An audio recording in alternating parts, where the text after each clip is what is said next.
Commander Olivia Shaw stood at the main viewport of the Earth space vessel Pathfinder. She watched as the stars shifted around them. The ship had just completed its final jump to Alpha Centauri, making it the first human vessel to reach another star system. The bridge crew worked quietly at their stations. The only sounds were the soft beeps from computers and the hum of life support. Olivia felt pride swell in her chest. This moment would go down in human history. Carol Weber, the ship navigator, turned to Olivia with wide eyes. "Commander, I detect multiple objects appearing near the fourth planet." Olivia moved quickly to the sensor station. The display showed 12 large vessels materializing out of nowhere. They seemed to shimmer into existence. "Like crystals forming in solution, alert status, contact Earth immediately," Olivia ordered.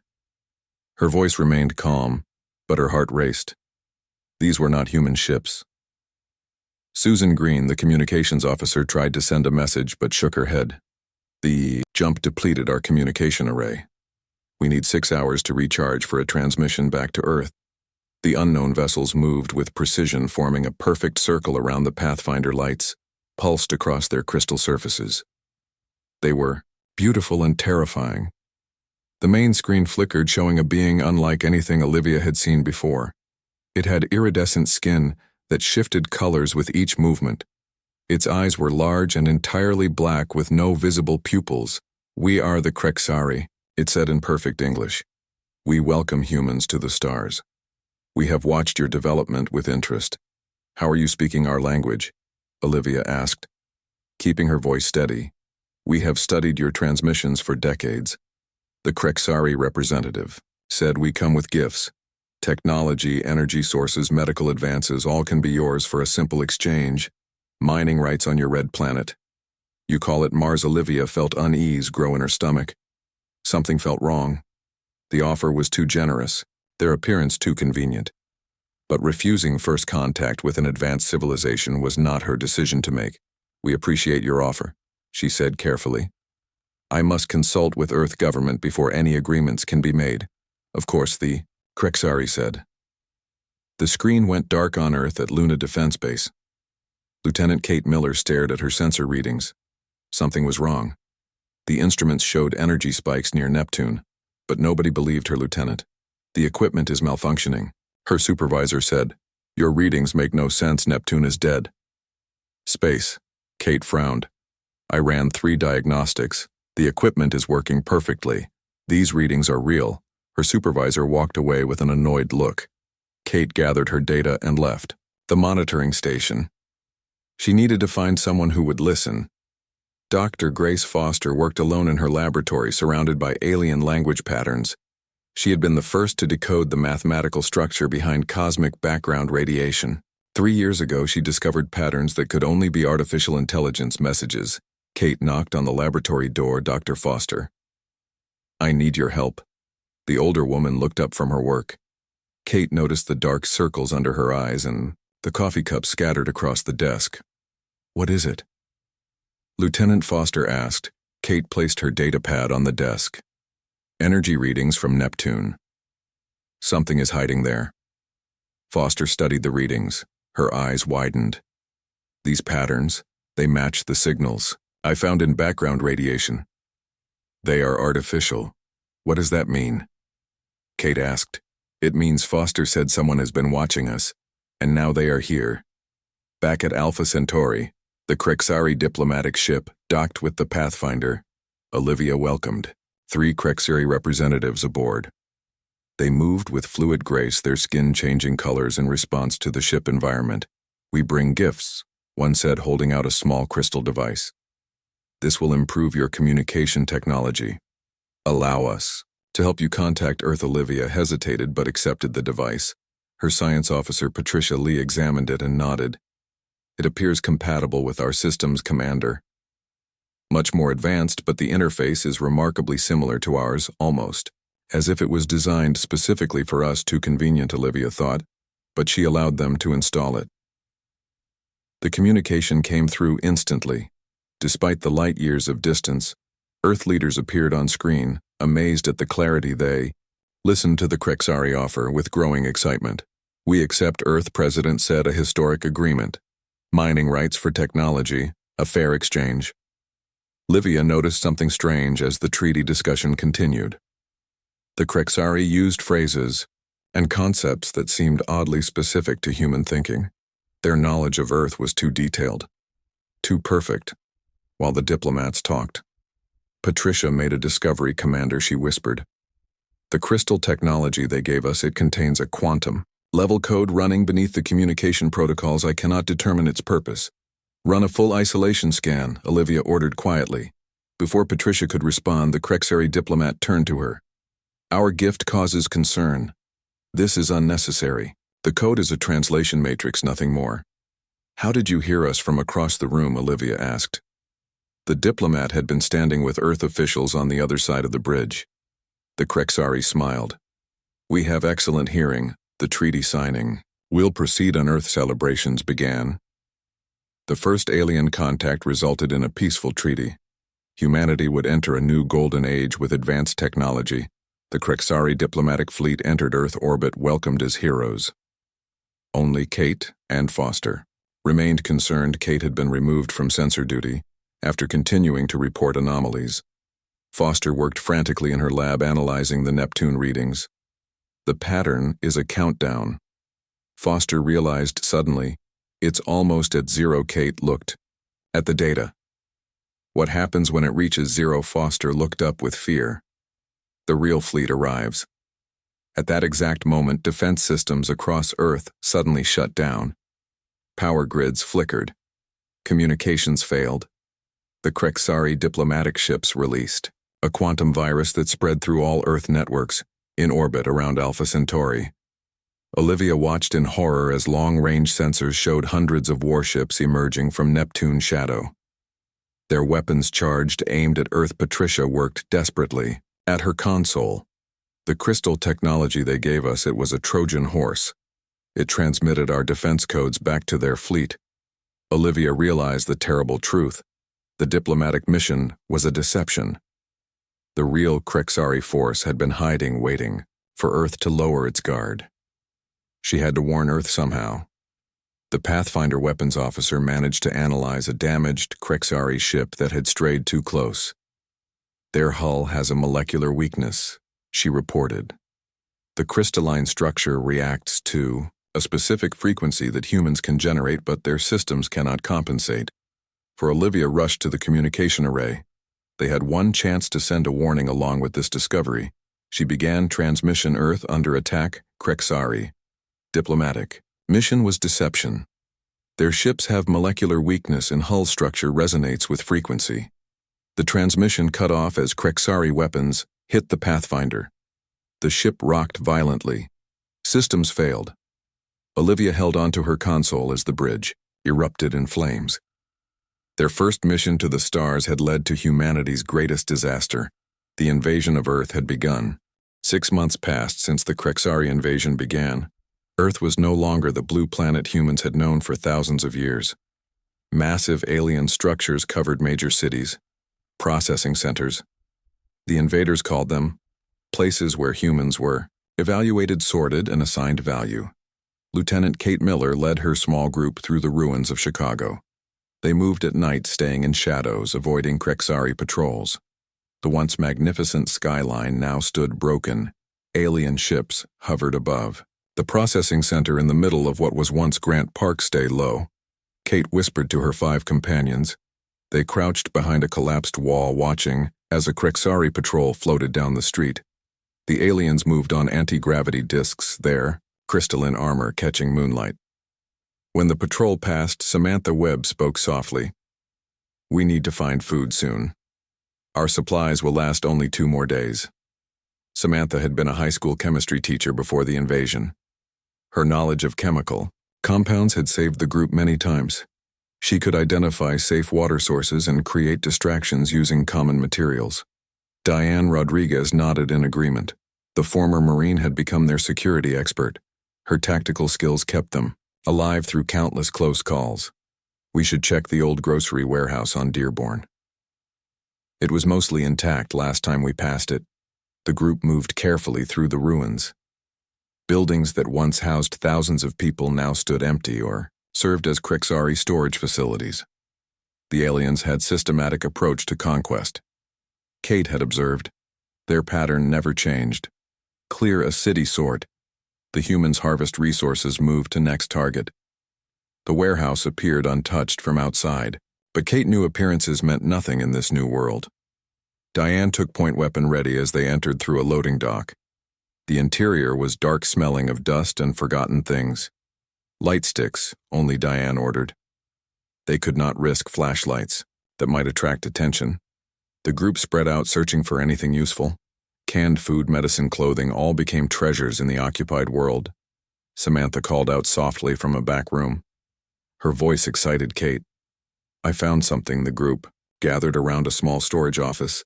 Samantha pointed to a radio setup hidden behind shelves. Someone was here recently. Kate examined the equipment. It looked modified with parts that were not standard human technology. Someone had combined Krixari tech with human radio components. "Try it," Diane suggested. "We need to know if the Colorado resistance is real or just another rumor." Kate hesitated, then turned the dial. The radio hummed to life. A soft static filled the room. Then a voice broke through. 3 short bursts followed by words. "Phoenix rises at dawn." "The recognition code," Kate whispered. "They are real." Samantha adjusted the frequency and spoke the response. "Ashes remain, but fire lives." The radio crackled. "This is Nest." "Who connects?" Kate leaned forward. "Lieutenant Kate Miller. Luna Defense Base, 6 survivors, seeking sanctuary." Long pause followed, then response verified. "Lieutenant." "Your location." Kate gave their coordinates. The voice promised extraction team would arrive within 2 days. The group felt hope for first time in months. The next day they observed a Krixari scout ship crash near the river. Something had damaged its guidance system.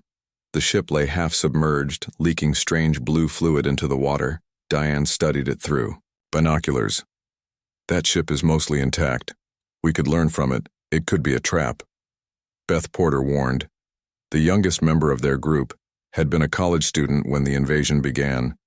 She had lost everything, but refused to surrender to despair. "Need that ship," Kate decided. "The risk is worth potential information." They waited until darkness, then approached the vessel. Its crystal hull reflected moonlight. The entry hatch had been damaged in the crash, hanging open like a broken jaw. Kate entered, first followed by Diane. The interior glowed with soft blue light. Control panels covered with symbols pulsed slowly. The pilot was gone, likely rescued by other Krixari. Samantha examined the control interface. "These panels respond to touch," she noted, pressing a crystal button. Nothing happened. Kate placed her hand on the same panel. Suddenly, the entire ship hummed to life. Displays activated, showing strange symbols and maps. "What did you do?" Diane asked. Surprised. "Nothing," Kate said, equally shocked. "I just touched it." Samantha tried again, placing her hand on different panel. Nothing happened. "Let me try something," she said. She took Kate's hand and placed it on the panel again. The ship responded immediately. "Systems activating." "The controls respond."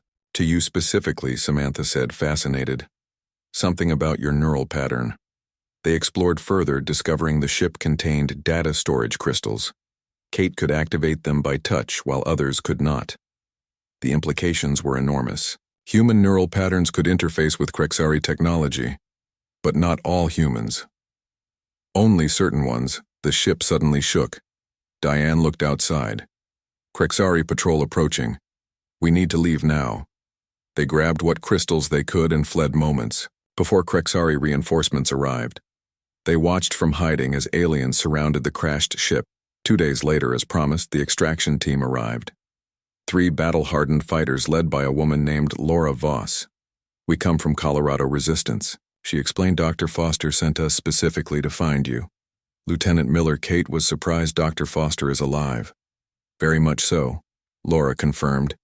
"She leads research division. She needs your help. She heard rumors about your discoveries at Luna Base before the invasion." The journey to Colorado took a week.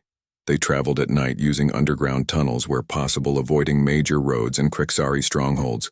Along the way, Laura explained the resistance structure. We have cells in every region. Laura said we estimate 20,000 fighters worldwide organized in autonomous groups. The main base is an abandoned mining complex in Colorado. Dr. Foster established it because the mineral deposits interfere with Krixari sensors when they finally reached the base. Kate was astonished by its size. Tunnels stretched for miles. Underground chambers housed thousands of survivors. Some were fighters, others were technicians, engineers, or simply civilians seeking shelter. Dr. Foster greeted them in the main research lab. Her hair had gone completely white since Kate last saw her. She looked decades older, but her eyes remained sharp-focused. Lieutenant Miller, Dr. Foster, said, "I have been waiting for you. Did you bring the crystals Kate handed over?" The data storage units they had taken from the crashed ship. Dr. Foster connected them to modified computers. Human screens displayed translated Krixari data. "This confirms my worst fears," Foster said, pointing to the displays the Krixari have done this before 12 other worlds. The screens showed images of planets being systematically stripped of resources, species being cataloged and processed, some used as labor, others studied and discarded. They follow the same pattern every time, Foster explained. They identify worlds with useful genetic material and resources. They infiltrate with diplomatic mission, then invade with main fleet. They harvest what they need, then move on. What happens to the planets? After, Kate asked. Foster changed the display showing barren worlds devoid of life sterilization. She said simply, "Once they finish processing a planet, they eliminate all remaining life forms. They call it purification." The horror of this revelation stunned the group, but Foster was not finished. "The most important discovery came from your crashed ship," she said. "The neural interface responds to human patterns. This is unprecedented. All previous species they conquered could barely operate basic Krixari technology. But humans particularly, certain humans can access deeper systems." "Why?" Kate asked. "What makes us different?" Foster displayed brain scan comparisons. "Our neural architecture, especially in the limbic system, is unique. The Krixari evolved as hive mind species. They lack individual, emotional responses. But humans particularly, humans with strong emotional responses can create neural patterns that their systems recognize as authority codes. That explains why you can operate their technology." Foster told Kate, "Your brain scans from Luna Base showed unusually strong limbic responses. How does this help us?" Diane asked. Foster looked grim. "It gives us a chance, however small. But we must act quickly. According to the data you recovered, the Krixari have accelerated their timeline. Earth is scheduled for final processing in 30 days. After that, sterilization begins." The group fell silent, absorbing this terrible news. "What exactly is final processing?" Beth asked. Foster gestured to a map showing Krixari ship movements worldwide. "They will gather all processed humans deemed useful genetic material. The rest will be eliminated. Then they harvest remaining resources. Then they sterilize the surface. No life will remain." Kate stood straighter. "We need a plan, Foster," nodded Commander Shaw's final transmission from Alpha Centauri. "I believe she found something important before she was lost. Her message mentioned molecular weakness in their hull structure. I have been analyzing it. If we can exploit this weakness, we might have a chance." The Resistance had 30 days to save humanity. The clock was ticking. The Resistance base hummed with activity. Kate followed Dr. Foster through narrow tunnels that led to a secure laboratory deep within the mountain. Scientists worked at modified equipment, combining human and salvaged Krixari technology. The air smelled of ozone and determination. "This is where we analyze," Commander Shaw's final transmission. Foster said, her voice carried reverence when speaking of Shaw. The commander had become a symbol of resistance, the first human to encounter the Krixari, the first to discover their weakness. Foster activated a display showing molecular structures. The weakness, Shaw discovered, isn't just a structural vulnerability. It's evidence that Krexari technology is fundamentally incompatible with a particular protein structure, found only in human brains. Kate studied the complex diagrams. What does that mean exactly? Foster pointed to a specific molecular chain. This protein appears in human brains during states of extreme emotion, particularly emotions like rage, determination, and what we might call fury. These emotional states generate neural patterns that create feedback loops in Krexari systems. Their technology cannot process these patterns properly. Can we use this against them? Kate asked. Foster nodded. This is why certain humans like you can interface with their technology. Your brain naturally produces higher levels of these proteins. But to weaponize this discovery, we need more. We need direct access to higher-level Krexari. Kate understood immediately. We need to capture one exactly. Foster confirmed. And not just any Krexari. We need an overseer or commander, one directly connected to their command network. Kate gathered her team, explaining the mission. Diane Rodriguez immediately volunteered along with Samantha Webb and 3 other fighters. Beth Porter insisted on joining. Despite Kate's concern for her safety, she had proven herself resourceful in crisis situations. Foster provided them with schematics of Denver Processing Center. The facility was less fortified than others, making it their best option. Maps showed guard patterns and potential entry points. The mission would be the most dangerous they had attempted. They needed not only to enter a Krexari stronghold, but to extract a high-ranking alien alive. This had never been done before. The team prepared for 3 days, gathering equipment, studying facility layouts, and practicing capture techniques. Samantha developed a sedative that might work on Krexari physiology based on observations of injured aliens. On the 4th day, they departed, traveling through mountain tunnels until they reached the outskirts of what was once Denver. The city had changed dramatically. Krexari architecture merged with human buildings, creating hybrid structures. That looked wrong somehow. Crystal spires rose from concrete foundations. Processing center dominated downtown, its massive form pulsing with blue energy. They approached at night, using sewers and maintenance tunnels to avoid patrols. Diane led point, her experience guiding them through danger zones. Kate felt tension build with every step closer to the facility. The processing center interior was nightmarish. Humans moved in orderly lines, their expressions vacant. Eyes stared forward, seeing nothing. Guards floated on anti-gravity discs, monitoring the process. The team found maintenance access and entered the facility undetected. Moving through service corridors, they avoided most security. They needed to reach the command level, where overseers coordinated processing operations. An unexpected alarm forced them to hide in a storage room. Kate peered through crack in door, watching guards rush past. Something had triggered security protocols, but it wasn't them. The guards surrounded a human woman. She fought with surprising strength despite neural implants visible on her neck and temples. The woman broke free from 2 guards before a third subdued her. Interesting, Diane whispered. Most processed humans become compliant. This one fights. They watched as guards took the woman to nearby examination room. The team exchanged looks. This might be their opportunity. Kate's team moved quickly, overwhelming the guards in the examination room.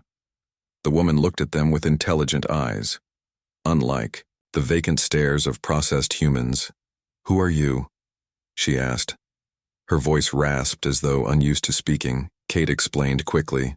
The woman nodded, understanding. "My name is Maya Patel. I was quantum computing specialist before invasion. They implanted me, but something went wrong. I can hear their network, but they don't control me." This unexpected development changed everything. Maya could help them navigate the facility. Her implants gave her access to Krexari systems. With Maya's guidance, they reached command level undetected. She led them to Overseer Chamber, where high-ranking Krexari monitored processing operations. The alien floated above Crystal Console, its form more elaborate than standard Krexari, its skin shifting through complex color. Patterned. Samantha prepared sedative as Diane and Kate positioned for ambush. The Overseer never saw them coming. The capture went perfectly. They sedated the alien, secured it, and began extraction. Alarms blared as they escaped. Maya guided them through maintenance shafts, avoiding main response teams. They fought through 2 patrols before reaching underground tunnels. They had done the impossible. They had captured high-ranking Krexari alive, back at Resistance Base. Dr. Foster examined the sedated Overseer. Its neural implants provided unprecedented access to Krexari systems. Maya assisted, using her own implants to interpret data. Foster made breakthrough discovery when examining Maya alongside the Overseer. The Krexari neural interface was designed to suppress individual consciousness. But human fury, the electrochemical signature produced during states of extreme emotion, creates feedback loop. Their systems cannot process. This explains why humanity has resisted more effectively than previous conquered species. Foster explained to Resistance leadership. It also explains why Maya retained her consciousness. Her emotional responses were too strong for implants to suppress. Foster continued explaining. The Krexari evolved as collective. Species' individual will is foreign concept to them.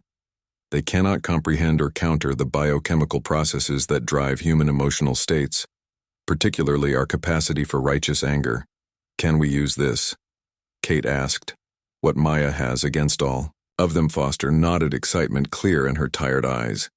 If enough humans could channel this specific neural pattern simultaneously through Krexari network, it might overwhelm their entire command structure. Essentially, we would create massive feedback loop their systems cannot process. The theory seemed sound, but implementation seemed impossible. They would need access to Krexari mothership in orbit and way to connect thousands of human minds to its systems simultaneously. The Resistance Council debated options. None seemed feasible. The mothership remained in high orbit, inaccessible to any human technology. Even if they could reach it, connecting human minds to alien networks seemed impossible. Fantasy as debate continued. All communication systems suddenly activated. Screens throughout base flickered, showing same image. The face of Commander Olivia Shaw, somehow alive. Her eyes glowed with unnatural brightness. Her voice carried metallic overtone. I've learned how they think, she said, and I know how to break them. Everyone stared in shock. Shaw was supposed to be dead, her ship destroyed at Alpha Centauri. Yet here she was speaking through Krexari communication network. Her image flickered, distorting occasionally. Foster recovered first, speaking to the image. Commander Shaw. Is that really you? What happened? Shaw explained. After Pathfinder was attacked, she was captured. The Krexari deemed her optimal for elite processing. She was integrated directly into mothership systems. But instead of being subjugated, her mind adapted. She began to understand Krexari from within. Their network became her network. I exist within their systems. Now, Shaw said, my consciousness spread through their command structure. I have been fighting from inside, waiting for opportunity. Shaw revealed critical information. The Krexari hive mind architecture required perfect harmony. Any significant dissonance caused cascade failures. Human neural patterns, particularly those produced during extreme emotional states, created precisely the dissonance needed to disrupt their systems. Maya stepped forward, understanding immediately. You want us to use their neural interfaces against them, turn their own technology into weapon. Exactly. Shaw confirmed. The Krexari process humans to make them compliant, but the process can be reversed. The interfaces can be modified to amplify rather than suppress emotional responses.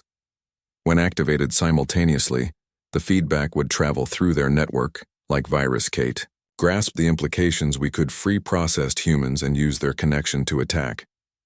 Krexari systems. Foster began working immediately with Maya to develop method for modifying neural interfaces. They needed to create device that could reverse Krexari suppression programming. The task was daunting but not impossible. Humanity had found its weapon, the very fury that made humans unpredictable, dangerous. The emotional intensity that Krexari sought to suppress would become their downfall. As plans developed, Kate asked the question everyone avoided. What will happen to you, Commander Shaw, when we attack their network? Your consciousness is part of it. Now Shaw's image flickered, her expression unreadable. Some prices must be paid, she said, simply. Humanity was never meant to be subjugated. Our fury is our greatest gift.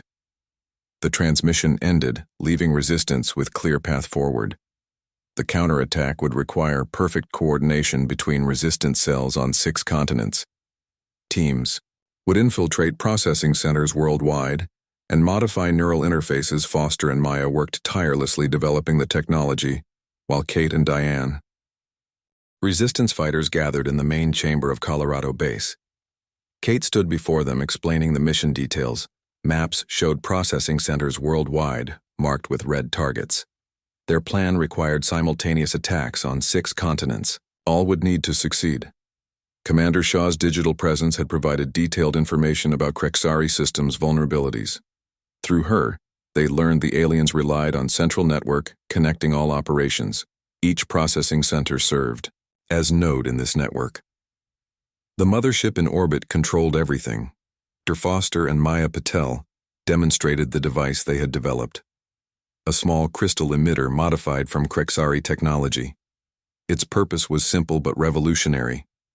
It would reverse the neural suppression in processed humans, turning their implants into conduits for emotional feedback. Shaw's consciousness hidden within Krexari systems would help coordinate the attack. She could not directly interfere with alien operations, but could provide guidance and temporarily blind monitoring systems at critical moments. "We attack at dawn," Kate announced. "Teams will infiltrate processing centers worldwide. Diane Rodriguez will lead African team. Samantha Webb will handle European operations. I will coordinate North American assault. Maya will remain here using her implants to monitor Krexari communications." Fighters prepared, checking weapons and equipment.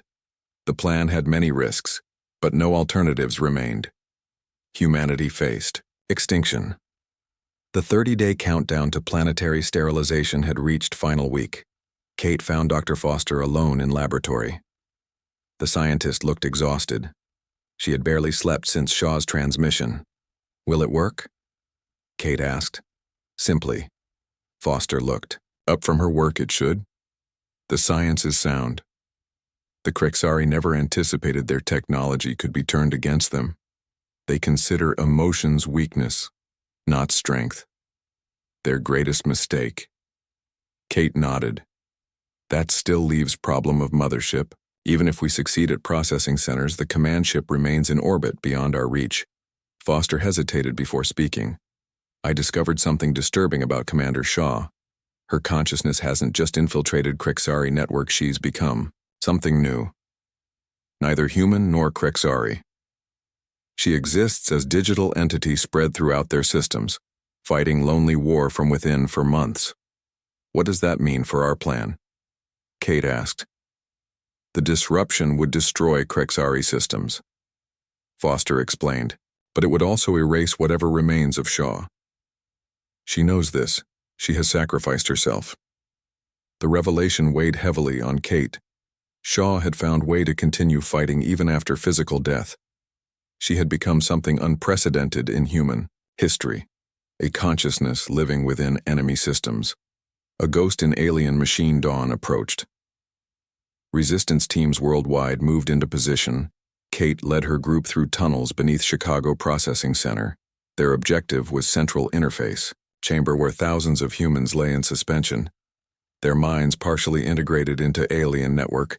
Diane reported from Lagos African team. In position, Samantha confirmed, European team ready. Similar reports came from teams in Sydney, Moscow, and Buenos Aires. 6 simultaneous strikes. Their only chance, Maya coordinated from Colorado Base, her implants connected to monitoring system.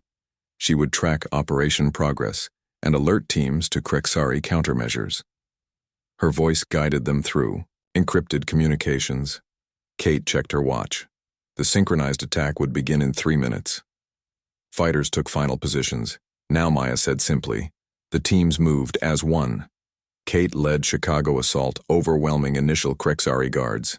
These outer defenses were light. The aliens never expected humans to attack processing centers directly. Most processed humans were docile. The resistance remained small, scattered. The Krexari had grown complacent inside Chicago facility. Kate fought through defensive measures. Her team moved with precision born from months of survival. Guards fell before coordinated assault. They reached second level, where security increased. Crystalline barriers blocked corridors. Automated defense systems activated. Beth Porter demonstrated her technical skills bypassing security protocols, allowing team to advance. She had grown from frightened college student into capable fighter. Her determination matched any veteran. Foster voice came through communications. The central interface chamber should be ahead, 3 levels up. The primary node connecting processed humans to network. Kate team battled upward, losses mounted. 2 fighters fell to Krexari weapons. Another badly wounded continued fighting. Diane reported similar resistance in Lagos. Samantha team in London had breached outer defenses but faced heavy opposition. Maya voice provided constant updates. Her implants allowed her to monitor Krexari communications. She warned of reinforcements, redirected defenses, identified vulnerabilities. They could not have proceeded without her guidance. Kate team reached central chamber. The sight stunned them. Even after months of horror, thousands of humans suspended in crystalline pods. Neural interfaces connected directly to their brains. Blue energy pulsed through connections. Their consciousness suppressed, their bodies used as processing nodes. They need to secure chamber quickly. Maya instructed teams worldwide were reaching similar chambers. Their actions must be synchronized as fighters secured perimeter. Kate approached central control panel. Following Maya's instructions, she connected Foster's device to main interface. The crystal emitter glowed as it integrated with alien technology. Kate activated sequence. The device began reversing suppression protocols one by one. Suspension pods changed color, blue energy shifting to red. The processed humans showed first signs of awareness, their suppressed consciousness beginning to stir. Similar reports came from teams worldwide. Processing centers across planet activated with new energy. As human consciousness began to surge through Krexari network, the first phase succeeded. In-orbit mothership systems began to falter. Commander Shaw's digital presence appeared on emergency broadcasts worldwide. Her image flickered between human and something else. Channel your fury, she instructed. Not just anger. Everything they tried to take from you. Your hope, your love, your defiance. Everything that makes you human. The Krexari responded with desperate countermeasures. Warriors descended on major cities in unprecedented numbers. Dr. Foster's facility came under heavy attack. Samantha Webb reported, European team surrounded. Fighting intensified everywhere. Maya guided. Kate through final sequence in Chicago chamber. The full activation would connect all processing centers, creating massive feedback loop through Krexari network. Timing was critical. If centers activated out of sequence, the effect would diminish. The attack might fail. The Krexari seemed to understand their danger. A massive assault force converged on Chicago facility. Kate team fought desperately to hold position. Beth Porter was wounded defending access corridor. Diane reported Lagos facility breached. They were losing ground everywhere. Maya voice suddenly changed tone. The mothership is targeting Colorado base. They know what we're doing. Foster is evacuating, but device interface is at risk. Kate knew what this meant. If Colorado base fell, the coordination would fail. The attack would collapse. Samantha's voice broke through static. Foster device is working. London is activated. Thousands of processed humans are waking up. Fighting through systems, similar reports came from other teams. The momentum built. Each activated processing center strengthened the effect. The Krexari network began to destabilize. A new voice joined communications, Commander Shaw speaking through Krexari systems. They are diverting all resources to suppress the feedback. Their command structure is fragmenting. Continue pushing. Kate completed activation sequence in Chicago. The thousands of humans in suspension began to wake, their implants now channeling emotional responses directly into Krexari network. The effect was immediate. Systems throughout facility flickered, failed, restarted. The aliens moved erratically, their coordination failing. As battle reached climax, Kate found herself face-to-face with Krexari overseer. The alien had entered central chamber personally. Its crystalline form larger than standard warriors, its coloration complex indicating high rank. The overseer spoke through voice synthesizer, its tone flat, emotionless. Your species is a mistake, an evolutionary aberration. No sentient life should possess such emotional intensity. It creates chaos, unpredictability, it threatens order. The alien offered immediate withdrawal in exchange for terminating attack. The Krexari would leave Earth, never return if humans would only stop the feedback attack that threatened their entire network. Kate's response was simple. That's exactly what makes us human. She activated final sequence. The effect cascaded through system processing centers worldwide, simultaneously channeled millions of human minds into Krexari network. The feedback became tsunami of human emotion. Rage, hope, defiance, love. Overwhelming rigid harmony of hive mind. The overseer before Kate convulsed as network collapsed. Its form destabilized, crystalline structure fracturing. From within, in orbit, Krexari fleet fell into disarray. Ships lost power coordination, failed, some crashed, others drifted aimlessly. Few managed emergency jumps to escape.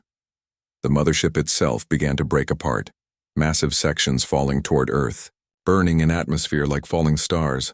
Through fading communication system, Kate heard Shaw's final message. Her voice distorted, fragmenting as network collapsed. They built their empire on perfect harmony and called it strength. They never understood that true strength comes from chaos, from conflict, from fury, that drives us to overcome impossible odds. Remember this. What they feared most about us is what saved us all. Dawn broke over Earth cities. The sky glowed orange and red as fragments of Krexari mothership burned through atmosphere. Like falling stars, they marked end of alien occupation and beginning of recovery. Kate stood at entrance to Chicago Processing Center watching humans emerge. Thousands walked free, their neural implants now dormant. Their eyes showed confusion, fear, but also determination. These were survivors. Their minds had been suppressed, but not broken. Their humanity remained intact. Diane Rodriguez contacted Kate through patched communication system. African operation succeeded. She reported thousands freed Krexari forces retreating. Similar messages came from resistance cells worldwide. The synchronized attack had worked beyond all expectations. Maya coordinated reports from Colorado base. The facility had survived Krexari assault thanks to Foster quick evacuation. The scientist was already analyzing alien technology left behind. The knowledge gained would help rebuild Earth. Defense Systems Kate team moved through city securing areas around processing center. Some Krexari remained, confused, disconnected from hive mind. Without central coordination, the aliens seemed lost, their technology dependent on network that no longer functioned. Beth Porter approached Kate bearing news from other cities. The attack freed not just Earth but dozen worlds throughout galaxy. The Krexari Empire stretched across stars. All conquered species connected to same network when it collapsed. Freedom cascaded everywhere. The scale of victory exceeded all hopes. Humanity had not just saved itself, but liberated galactic community of oppressed species. Intelligence came through, captured Krexari communication arrays, ships from freed worlds, already moving toward Earth. Real first contact would soon begin. Kate returned to Colorado base 3 days later. The journey showed changing landscape. Humans, reclaiming cities, salvaging technology, rebuilding Krexari structures repurposed for human needs. The occupation lasted less than a year, but transformed planet forever. Foster greeted Kate in new command center established in former Krexari outpost. The scientist looked different, rested, energized by possibilities ahead. The Resistance had become Reconstruction Authority. Their knowledge of alien technology proved invaluable in recovery efforts. We discovered something remarkable, Foster said, showing Kate laboratory where researchers studied captured Krexari technology. The crystalline components respond to human thought now that restrictive protocols purged, almost like they were designed for us all along. Maya worked alongside Foster, her implants providing unique insight into alien systems. She had become bridge between human and Krexari technology. Her understanding accelerated research by months, perhaps years. Samantha Webb arrived from Europe bringing data collected from processing centers there. The information-completed picture Foster had been assembling, the Krexari, had conquered 12 worlds before Earth. Each species provided genetic material, technological innovations, resources, all absorbed into empire, all connected through neural network.